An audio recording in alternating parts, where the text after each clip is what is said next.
Okay, so I've navigated to the root of my project in my terminal, and I've typed in the command that I previously showed on the last slide. I've also added sudo on there because in my particular environment, I'm working outside of my home directory and I have some permission issues. But if you don't have those worries, then you don't need to worry about adding sudo on there.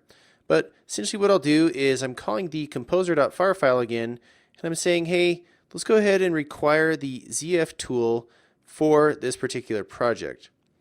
If we go ahead and execute this, you'll notice that it updates your composer.json file inside of your project. And this is where we add our dependencies for our project. And so essentially we're saying that our project now has a dependency on the ZFTool.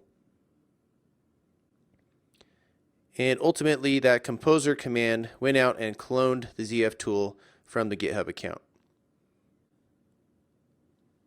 Okay, so now that the tool is installed, we can actually see what happens by issuing the command to the zf.php file.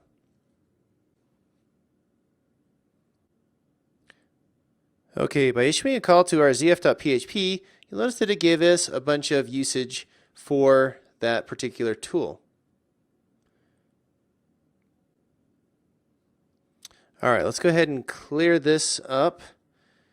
And let's go ahead and create a test module now using the ZFTool.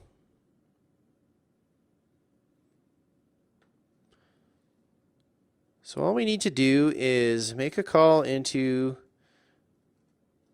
our ZF.php file again. And this time let's go ahead and pass it some information. So we want to say we want to create a module now, and we'll give the module a name. And since we're at the root of our project, we should be okay by just calling it from here. Okay, so it created our test module. Let's go ahead and jump back to our IDE and see what it created for us. Alright, so you'll notice under the module folder, we have a new test folder, and it contains all the folders that we just added manually. Config, it has our module.config PHP file, has our source folder with the namespace, as well as just a controller at this point, and it has a view with a test folder. It also has our module.php file. If we look in here, it has some of that same information that we added to our module.php file, mainly the git config and git autoloader config.